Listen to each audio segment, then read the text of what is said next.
It goes without saying that every map in Star Wars Battlefront 2004 can be chaotic. And that makes sense, given the nature of the gameplay, with rival factions duking it out in iconic Star Wars locations, waging war until the enemy team's tickets hit zero. But not all maps offer the same level of chaos and intensity of combat. This is why I am convinced there is a small handful of maps that qualify as most chaotic. But what are they?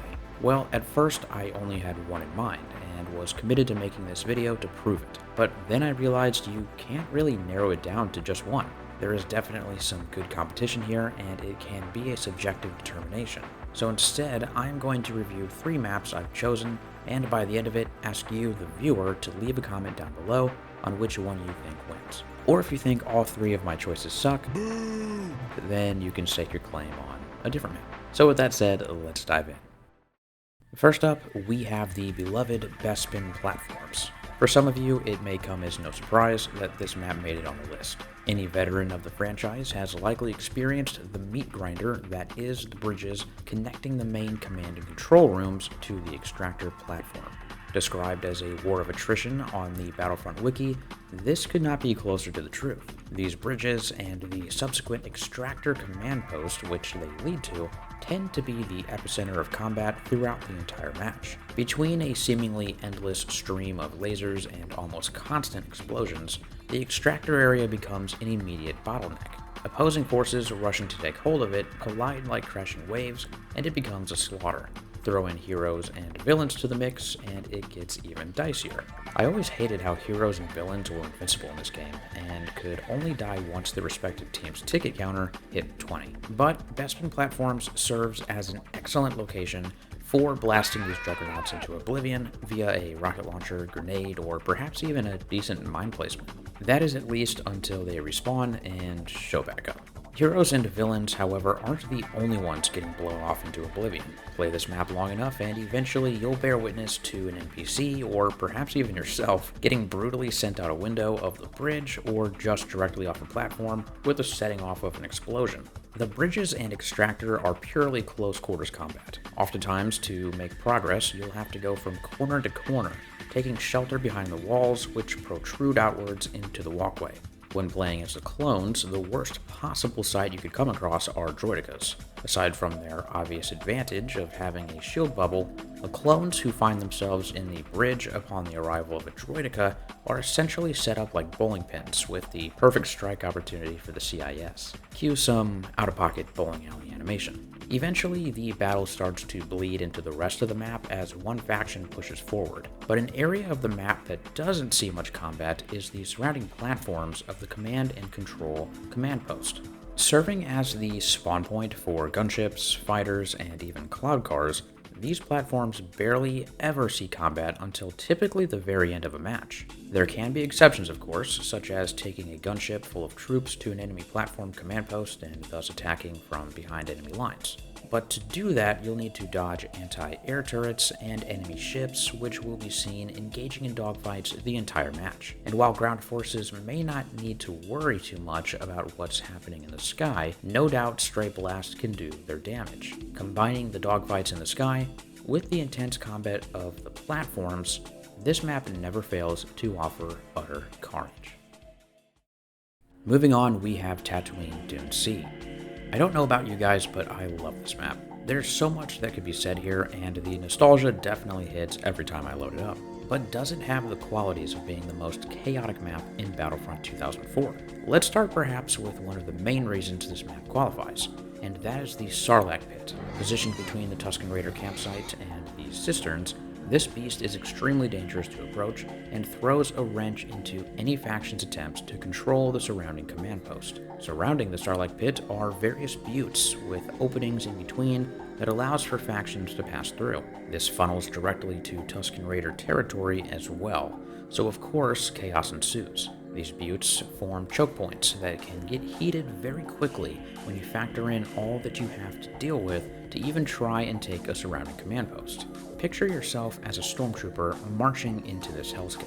First, there is a giant man-eating sand monster that will not hesitate to sweep you off your feet and devour you upon getting too close. Then, you have to deal with the Tusken Raiders, who seemingly have no regard for the Sarlacc pit despite falling victim to it themselves. Then, you have rebel forces pouring in from the bluff in the north and the homestead to the east.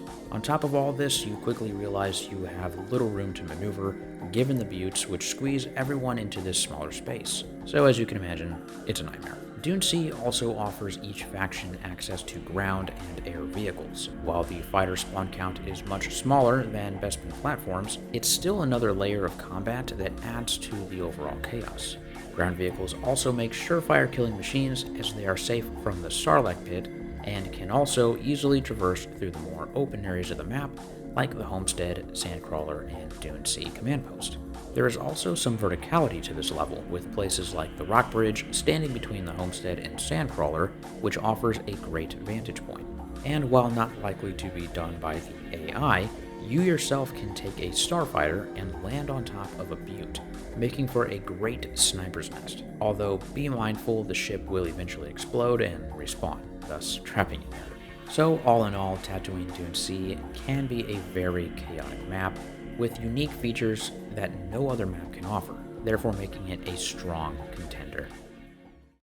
Last but certainly not least, we have Yavin 4 Arena. Mysterious, ominous, and don't forget awesome. All ways in which someone could describe this map, but of course it also qualifies as chaotic. Serving as the game's smallest map, the bulk of combat takes place in the arena itself, although there are 2 command posts outside to the north and south, with one assigned to each faction. Inside the arena, there is the west and east box, which overlook the pit, in which the combat becomes most heated. This is because, similar to Bespin platforms, there is a command post in the center, shockingly named Arena, that neither faction has possession of initially. Given its neutrality from the start, it becomes the immediate point of focus for the combatants to seize. Turret fire, explosions, and arguably an even tighter combat zone than the bridges of Bespin platforms makes for a bloodbath.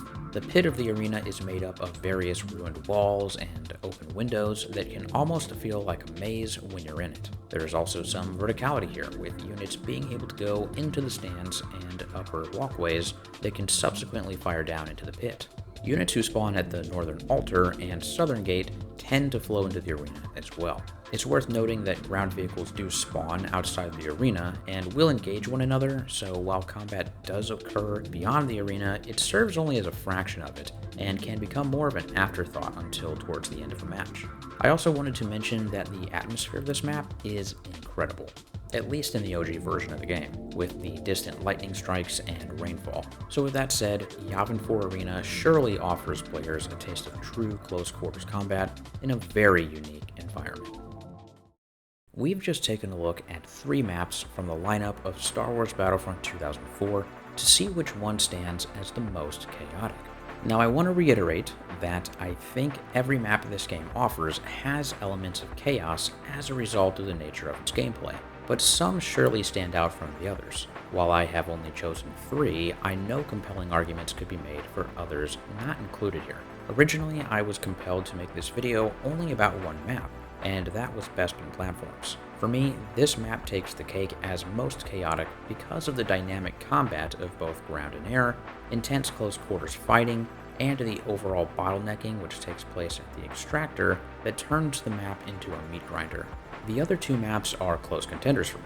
When Dune Sea popped into my mind during the formulating of this script, I had no choice but to include it, thanks to things like the Sarlacc pit, its inclusion of Tusken Raiders as a unique faction, and diversity of combat options with land and air vehicles being thrown into the mix. And Yavin 4 Arena was sort of a no-brainer, given its incredibly small size and inherent close quarters combat playstyle that is forced upon the player. But who cares what I think? I want to know what you, the viewer, thinks. Go ahead and leave a comment below casting your vote between Bespin platforms, Tatooine Dune Sea, and Yavin 4 Arena to help decide which map is truly the most chaotic. Feel free to explain why you made your choice, but also don't hesitate to cast your vote for a map not even mentioned here, and I'd love to hear your thoughts. After a good chunk of votes have been cast, I will make a post showing the results, so make sure to subscribe so you don't miss it. And keep an eye out for part 2, where we'll dive into Star Wars Battlefront 2